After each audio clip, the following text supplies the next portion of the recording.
शिक्षा नीति पर अपनी बात रखते हुए मुख्यमंत्री हेमंत सोरेन ने कहा, आजादी के बाद तीसरा मौका है जब शिक्षा नीति पर चर्चा हो रही है। इस पहल के लिए केंद्र सरकार को बधाई देता हूं। वहीं उन्होंने शिक्षा नीति के दूरगामी प्रभाव को रेखांकित करते हुए कहा कि भारत एक विविधता से भरा देश है। यहाँ विभिन्न राज्यों की जरूरतें अलग अलग हैं और जैसा कि शिक्षा समर्थी सूची का विषय है, इसे बनाने में सभी राज्यों के साथ खुले मन से चर्चा होनी चाहिए थी, जिसे कोई राज्य इसे अपने ऊपर थोपा हुआ महसूस ना करे। आगे उन्होंने इस नीति को बनाने की प्रक्रिया में पारदर्शिता और परामर्श के अभाव की बात करते हुए कहा कि आज जब नीति बनकर तैयार है, तब केंद्र सरकार राज्यों के साथ इस पर चर्चा कर रही है। अच्छा होता कि इस पर पहले बात होती और सभी राज्य सक्रिय रूप से इसे बनाने में अपनी भागीदारी निभाते। वहीं आखिर में चिंता जाहिर करते हुए कहा कि विगत कुछ समय से कई सार्वजनिक संस्थानों के निजीकरण के निर्णय, कॉमर्शियल माइनिंग और जीएसटी पर केंद्र सरकार के एक तरफा निर्णय के बाद अब नई शिक्षा नीति के नियमन में राज्यों के सलाह मशवरा का अभाव मुझे सहकारी संघवाद की बुनियाद पर आघात प्रतीत हो रहा है। इस दौरान उन्होंने शिक्षा नीति, लोकतांत्रिक व्यवस्था में सरकारों के कार्यकाल, शिक्षा नीति में उल्लेखनीय प्रावधान और विभिन्न विषयों पर अपनी असंतुष्टि जाहिर की। मसौदा तैयार हुआ है, जो दस्तावेज है, उस दस्तावेज में बहुत सारी चीजें जो नहीं दर्शाई गई हैं, उन सबको अंकित किया गया।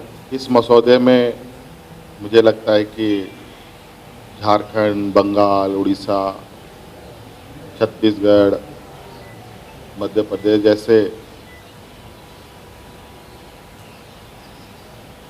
भौगोलिक क्षेत्र वाले राज्यों के लिए दिक्कत होगी और साथ में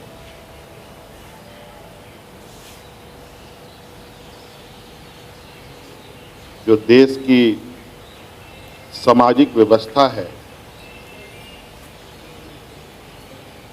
जहां आदिवासी, दलित, पिछड़ा,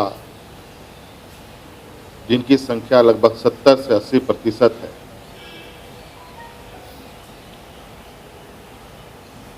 उन लोगों के लिए भी चिंतन करने की आवश्यकता है। शिक्षा के क्षेत्र के निजीकरण को लेकर मौजूदा केंद्र में भारतीय जनता पार्टी की सरकार है और इसी संदर्भ में 2010-11 में भी शिक्षा नीति के निजीकरण पर बात चर्चा हो रही थी। उस समय भी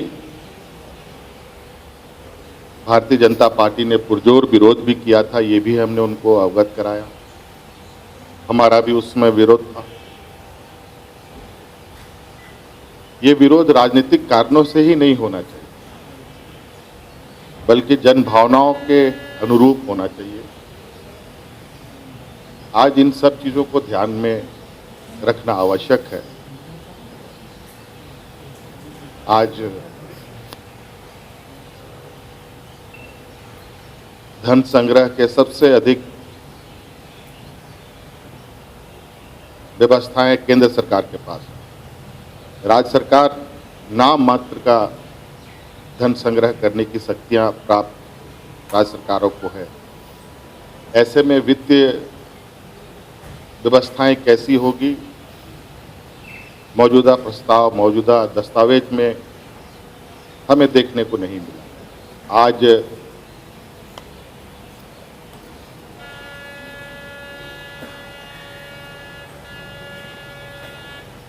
देश के 50% से अधिक बच्चे सरकारी स्कूलों में, कॉलेजों में पढ़ते हैं और निजीकरण को लेकर जब केंद्र सरकार आगे बढ़ रही है, तो मौजूदा सरकारी व्यवस्था जो चल रही है, इस विषय पर भी चिंतन होना चाहिए। कुल मिलाकर के हमने मौजूदा तैयार हुई नई शिक्षा नीति 2020 के लिए, क्योंकि इसका प्रभाव दूरगामी होता है। कुछ महत्वपूर्ण बिंदु अगर छूट जाएं तो भारी नुकसान होने की संभावना है।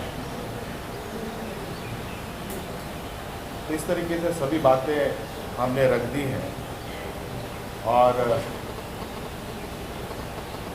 ज़रूरत पड़ेगा हम लोग लिखित रूप से भी केंद्र सरकार को अपनी चिंता से अवगत करेंगे। तो इस मसौदे में, इस दस्तावेज में झारखंड के सुदूर ग्रामीण क्षेत्र में कैसे निजीकरण के क्षेत्र में लोग आएंगे, सरहंडा के जंगल में कौन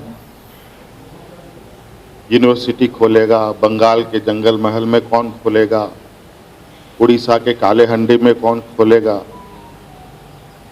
बस्तर में कौन खोलेगा, दंतेवाड़ा में कौन खोलेगा। ये विशुद्ध रूप से उन्हीं जगहों पर लोग स्थापित होंगे जहां लोगों का घनत्व अधिक होगा, जनसंख्याएं अधिक होंगी, सुविधाएं होंगी। महानगरों में ये खुलेंगे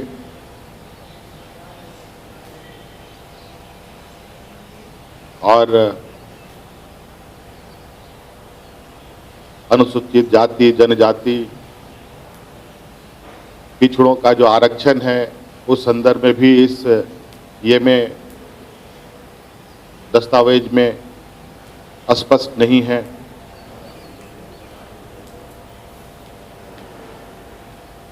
और साथ में शिक्षा का बिल्कुल पैरेलली साथ साथ चलने वाला एक विषय है वो रोजगार।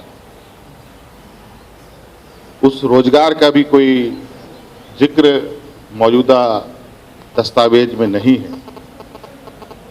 अगर किसी शिक्षा से रोजगार का मार्ग प्रशस्त नहीं होता हो